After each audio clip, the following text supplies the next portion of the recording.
Hi guys, welcome back to my channel. So today's video is going to be a Sephora haul. I went to Sephora the day before yesterday, I think it was, and I had two items in mind that I wanted to pick up. The first one was the Sephora Collection Micellar Cleansing Water, Cleansing Milk. I love that stuff so much. And the other one was the Huda Beauty Desert Dusk Palette.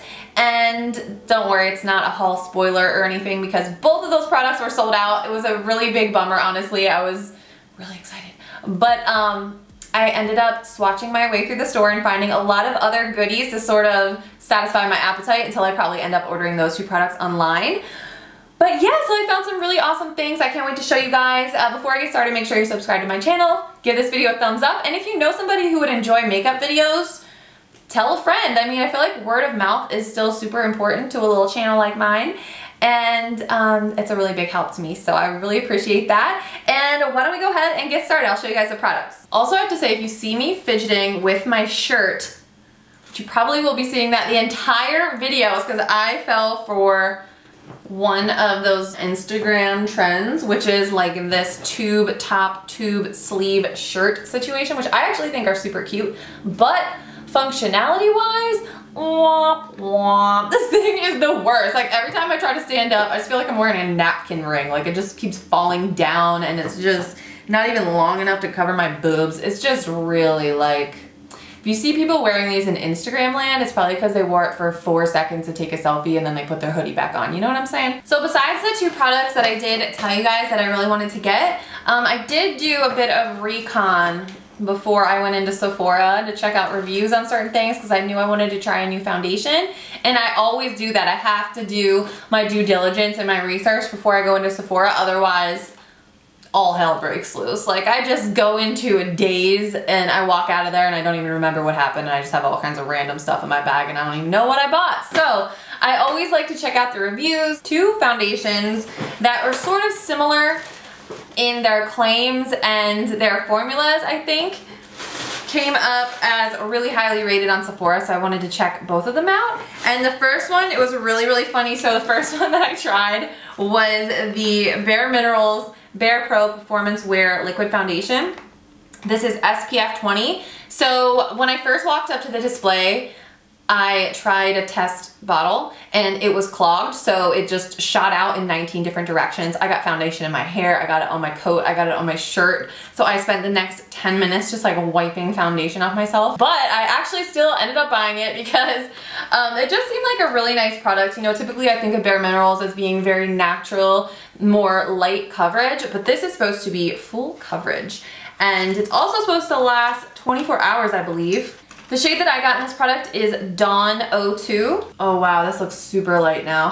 Oh, wow. It really did match me in the store. I was going to say the thing I really like about Bare Minerals is all of the different undertones they have, but I still feel like I actually am pretty self-tanned at the moment, which is sort of not typical for me in the winter time, so I feel like I could probably make this work if I let all this self-tanner wear off. It is a super liquidy foundation, but as you blend it in, it really holds the coverage so well and it feels really lightweight, but like the coverage doesn't dissipate or become streaky at all. It's just like it's gelled together very well, if that makes sense. And then the second foundation that I got was the Laura Mercier Flawless Fusion Ultra Longwear Foundation. So they actually sent this to me. They sent it to me in the shade 3W2 and 2W2, but I felt like those were a little deep, so I went in again looking for a lighter shade, and the one that I ended up getting was 1N1 and it's called Creme. The description of this one is very similar to the Bare Minerals Bare Pro. I think this is more of a 15-hour wear time, but it says this is Laura's longest wearing foundation, seamlessly fuses to skin with a weightless layer that looks, fits, and feels like a second skin. So I really have been loving my Dior foundation, my Dior Skin Forever, but I just wanted to switch it up and try something new, and because they were so similar, I thought it'd be really interesting to kind of compare and contrast. So this next product was a little bit mysterious to me. I'll explain to you guys why in a second, but this is the Bobbi Brown Instant Full Cover Concealer. And I did not research this one before I went to Sephora. I just randomly walked up to the display and started swatching it out. And I thought it would look so good on those days where you don't want to wear liquid foundation, you just want to do really light makeup, but you want a full coverage concealer. sometimes when I use my Tarte Shape Tape, which I love so much, but it is very, very full coverage. And if I just apply that under my eyes or certain areas around my face, it just looks too thick. You can kind of tell, especially because I have hyperpigmentation, I have freckles. So you have to have just the right product that really melts into your skin. Otherwise, it's just really easy to tell like what areas of your face are evened out and have makeup on them basically, and what areas don't. So this one I was really impressed by when I started blending it into the back of my hand. So the shade that I got was Ivory. We'll see if this is even remotely close to what concealer shade I should be wearing, because who knows anymore. It's really weird though, because you pull out the applicator and it feels kind of dry. Like you don't feel like you get a lot of product on the end of it, which sort of scared me, because especially if you're doing the under eye, that could get a little tedious, like having to just keep swiping it on. But when you apply it to the back of your hand, it does feel a little bit thicker. It does feel a little dry. But you can see like it's really full coverage just in that little area that I applied it. But then once you start working it in with your finger, it works with the heat of your, your body heat basically. It starts melting in and really becomes one with your skin. Like it just looks so nice, and it looks really hydrating, and just the edges kind of blur out in just that right way to where I feel like I could sort of just really easily pat this in with my finger and just touch up and conceal everything very quickly. And it's going to be full coverage, but it's not going to look like I'm wearing a full coverage concealer in certain areas of my face, and it won't have that like thick, it's a very thin coverage. Thin but full, if you know what I mean. So again, this is the Bobbi Brown Instant Full Cover Concealer in the shade Ivory. I also got this, I believe it is a makeup brush. I think that's what the girl told me at the register. And I've been hearing really good things about Sephora brushes. I actually don't have that many of them. So it says, enjoy this bestseller from the Sephora collection, and this is the Pro Mini Flawless Airbrush brush. So I'm not sure what you would do with this. It looks like something that would work really well for concealer, like buffing out concealer or setting your under eye concealer. So it's actually really cute though. I like that. Very soft too. So the next thing that I got, I also got another one of my Lancome Sourcils Definis Ultra Precision Eyebrow Pencil. I think I've been saying it's 101 Blonde. The number is actually 01 Blonde. This is just my new holy grail eyebrow product, and whenever I see it in stock, I usually buy 1 or 2 or 3 of them just because I love it that much. I like it better than the Brow Wiz because it's a bit creamier. So you just get more pigmentation, it's easier to fill in your brows. You can just really do very, very light strokes with this, and all of a sudden you have an eyebrow. I don't know what it is, it just comes together so quickly because the product blends very easily onto itself and in with your natural brow hairs. So this is a great product, you guys. I also ended up getting 2 more shades of the Stila Magnificent Metals Glitter and Glow Liquid Eyeshadows. These were 2 colors that I did not own, and I love these so much. They have really taken glitter to the next level because it takes out the whole messy aspect of it, and they're just so beautiful, really unique textures and shades, and just really, really gorgeous. Bronzed Belle. It sort of gives off that taupey bronze look, and I feel like this would be so gorgeous just to do like a really smoky bronzy glam. It's different. It's sort of like they combine a glitter and a base that you might not normally think of, but it just looks so special and really unique, and I just love these so much. So that is Bronzed Belle, and this one is called Next to Notte, a beautiful, like, stunning cranberry shade. You can see that the Bronzed Belle is far more intense, like it's like really liquid metal. But I really thought the cranberry color was pretty too. So then I found myself just meandering through the Marc Jacobs aisle. This is my meandering motion. And I wanted to find something new from Marc Jacobs Beauty to try, just because there have been so many amazing products I've tried from them. Pretty much every single thing I've tried I love. I love the coconut primer.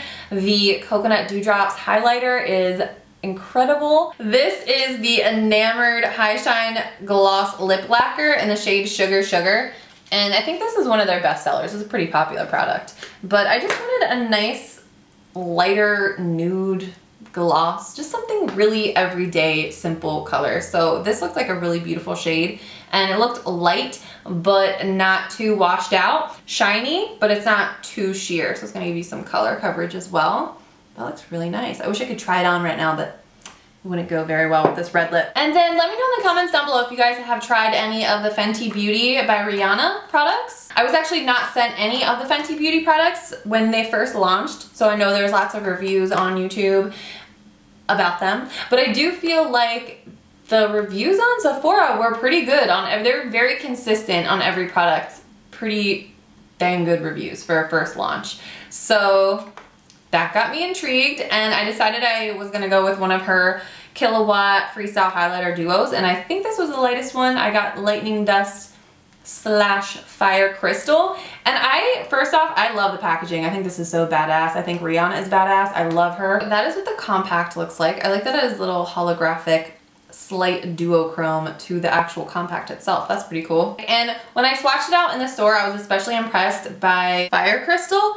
It just seemed like a lighter tone highlighter that was sort of a pink base that wasn't gonna look ashy on me. Sometimes even the Ofra Blissful one tends to look a little bit ashy because it's pink base. I still love it and I wear it all the time, but I have to be aware of that as I'm applying it. But this one seemed like that lighter, you know, pearly, had that lighter pearliness to it, but it just seemed like it was right on the money. So after the girl at Sephora told me they were all sold out of the Huda Beauty palettes, I thought, oh my goodness, I'm gonna escape today without buying a super expensive eyeshadow palette. This is amazing. And then I got to the cashier and I looked to my left and there sat this little gem of an eyeshadow palette. And I thought to myself, don't get it. And I got it. It is the Natasha Denona Sunset palette. This is the first Natasha Denona palette I've ever tried. I am a newbie to her brand. I have been looking at them and eyeing them up for a very long time though. So this one I really liked the actual packaging. It's that sleek case, which is great for traveling and just great for storing. I really do not like big, clunky, clicky plastic eyeshadow palettes or like just thick plastic boxy eyeshadow palettes. I think they're really impractical to travel with and to actually store in your collection. Something like this it's thicker, so it's gonna protect the eyeshadows inside, which are precious, but it's also pretty looking. It's, you know, sleek. So anyway, we're gonna open it up. You guys, let's just take a moment, okay? Let's just look at it. Right off the bat, I love the balance of finishes that they give you in this palette. So there are 7 shimmers and 8 mattes, and they sort of, the mattes especially remind me of Anastasia Beverly Hills shadows. They have that velvety, like plush feeling to them, and they're just like have a really nice, super even color payoff, which I love. It's it's pretty much what I was expecting and what I was really looking forward to, honestly, with this type of a palette. And yeah, so it's really pretty sunset shades. And I feel like a huge selling point for me was definitely the shimmer colors. I am a sucker for a creamy metallic eyeshadow, but then I saw this amazing chartreuse matte eyeshadow down here. I'm like, oh, when can you find a chartreuse eyeshadow? So I thought that was really cool. Ooh, okay, and that is what that one looks like when it's swatched out. That is really amazing. And then like this gold looked so plush and amazing, that shimmery gold. And this one up here is like a creamsicle-y tangerine shade. So many sound effects with this palette. I just can't stop. Like this tangerine color goes on so beautifully and so even, and then the gold just has this gilded, like stunning gold finish. It really does look like a cream. And this one for me, this is a pricey palette, so this is more money than I've ever spent on a makeup item in my life, I'm pretty sure. But I just really wanted to try it. As soon as I looked at it, I kept thinking of all of the looks I could create, just mixing all the colors around in my head and generating looks in my head. And when I start doing that, I know that it's just something that I gotta try. So you suckered me in, Natasha. You had me at chartreuse. So yeah, that is everything that I got at Sephora the other day. I hope you guys enjoyed this haul. I felt like I got some good stuff. So let me know what is on your wish list from Sephora down below in the comments. Or if you have any good product recommendations that I should be trying that I'm not trying, and you're like, Allie, why have you not been trying this? Let me know in the comments and I will try it. So thank you guys so much for watching. I love you guys so much. I hope you're having an amazing day, and I will see you very soon in my next video. Bye!